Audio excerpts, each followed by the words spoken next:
Yo les potos, c'est Sacha, bienvenue dans cette nouvelle vidéo. Thomas Tuchel a-t-il perdu pied? Ce qui m'a fait Illuminati, all through your body, the blows like a 12-gauge shot. Feel me? And God said he should send his one begotten son to lead the wild into the ways of the man. Thomas Tuchel peine à faire franchir un cap au Paris Saint-Germain. Choix tactique discutable, consignes très floues, plaintes régulières. L'entraîneur allemand semble avoir perdu le contrôle avec le club de la capitale. Non, il semble pas avoir perdu, il l'a perdu depuis très longtemps.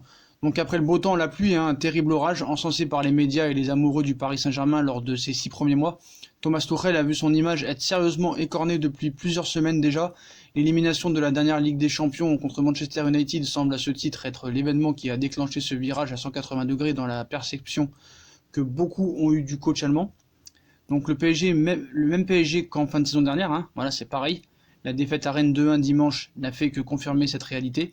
Dans la droite lignée de la fin de l'exercice 2018-2019, totalement raté, marqué par seulement 3 victoires lors de ses 10 derniers matchs, avec notamment 19 buts encaissés sur cette période, Paris a été d'une médiocrité sans nom hier soir, un jeu collectif proche du néant, des individualités à la ramasse complète, de la première à la dernière minute. Le champion de France en titre a proposé une copie presque honteuse, même pas presque, honteuse, en tout cas très loin de ce qu'il a jusqu'ici l'habitude de nous offrir à ce stade de la saison. Donc forcément, Thomas Tuchel est en première ligne après cette défaite, qui ressemble à tellement d'autres pour les Parisiens. Sa tactique initiale avec un 4-3-3 qui se transforme très très mal, voire trop souvent en 3-4-3 bizarre, avec un Marquinhos à côté de la plaque positionné en sentinelle mais qui a systématiquement coulissé entre Thiago Silva et Abdou Diallo en défense centrale, a été totalement inhibé par Julien Stéphan. Le choix de certains joueurs comme Julian Draxler, auteur d'une prestation effroyable, comme trop souvent depuis plus de 6 mois, pose également question. Donc Tuchel est complètement à côté de la plaque pour moi. Le message du coach ne passe plus, au vu de l'investissement parfois limite de certains Parisiens, trop dilettantes et toujours incapables de faire preuve de caractère dans les moments chauds. Il y a matière vraiment à s'interroger.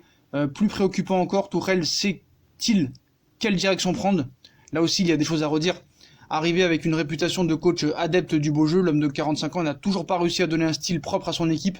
Même s'il n'est pas aidé par les blessures ces derniers mois, on ne sent aucune progression sur les plans tactiques et techniques. L'image qu'il dégage n'est également pas très positive.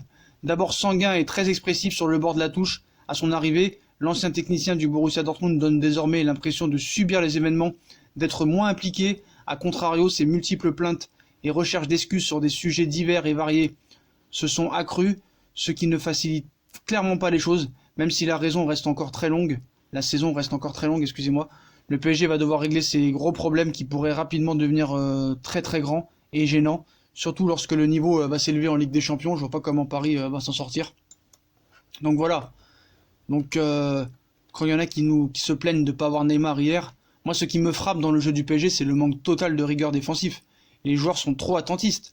Même quand les défenseurs sont en surnombre, il suffit d'un rien pour les déstabiliser. Donc panique à bord à la moindre accélération, c'est une grave largesse tactique.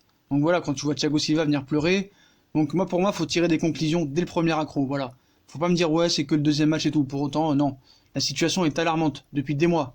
Donc reste à savoir maintenant si Tuchel saura inverser la spirale présente depuis mars dernier. Il ne fera pas long feu, moi je pense. Je vous dis la vérité, le mercato n'est pas fini, mais voilà. La réalité pour le PSG, c'est que tu ne peux... Il y en a qui disent que tu peux pas te passer de Neymar. D'accord, peut-être. Ça, c'est le tort de Tuchel qui n'impose rien. Le reste, les joueurs sur le terrain sont très loin de leur niveau aussi. Et ça n'est pas seulement aussi la faute du coach, même si 90% c'est de sa faute. Voilà. On va pas le défendre, mais à tout prix, mais loin de là. Mais regardons cet effectif aussi. Pas de latéraux, pas de gardiens, des joueurs en déclin, d'autres qui ne devraient même plus démarrer titulaires. Draxler le premier. Tuchel a des responsabilités, mais les joueurs aussi.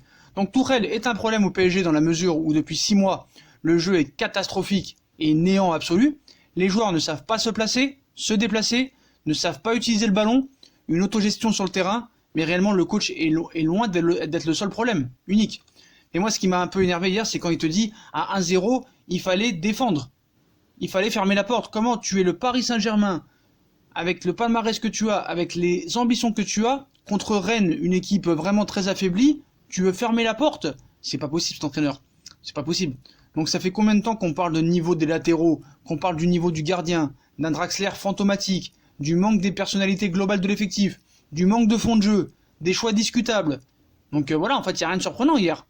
Donc moi, j'ai vu le match, j'entendais, on voit que bien que sans Neymar, on n'y arrive pas. Oui, évidemment, ce n'est pas le même PSG sans Neymar. C'est même pour ça que voilà qu'il y en a qui sont contre son départ. Mais le vrai problème là, c'est d'avoir besoin de Neymar pour battre Rennes en Ligue 1. C'est pas concevable. Même avec Neymar en Coupe de France, t'as perdu. Donc alignement en 4-3-3, entre El Di Maria titulaire, Sarabia sur le banc, moi je comprends pas. Idrissa Gueye sur le banc, je comprends pas. Donc voilà, moi je comprends pas. Donc et à un moment donné, l'identité de jeu, elle est où? Elle est où? Voilà, faut m'expliquer moi. Moi, faut m'expliquer. Alors si le PSG avait gagné avec un Neymar brillant, analyse, le PSG dépend de lui, et on a entendu qu'avant les gros matchs de Ligue des Champions, bah c'est pas bien. Voilà. Ensuite, parce que les mots d'après-match ont toujours du sens, hein. Quand après Rennes, Tourelle parle d'absence ou de malchance, c'est préoccupant.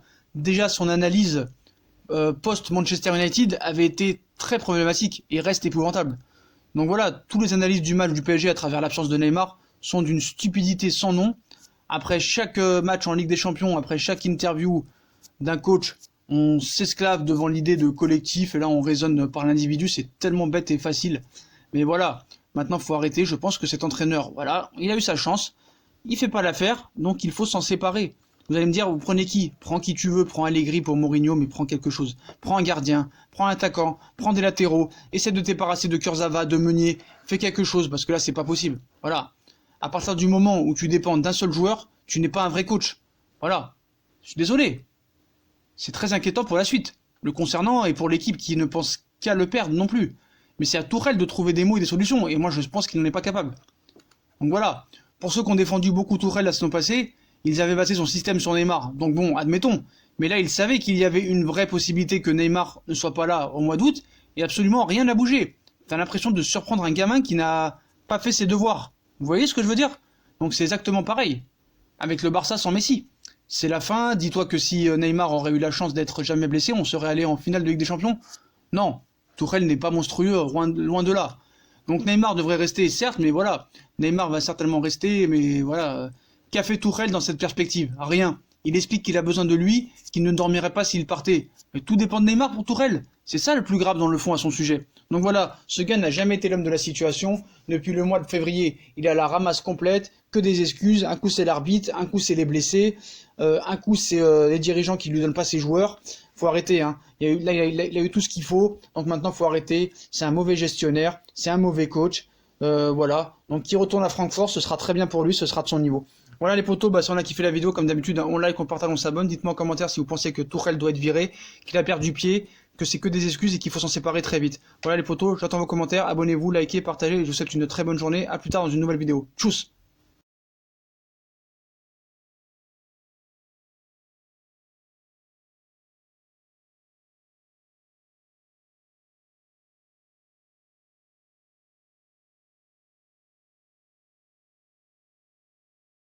What we have.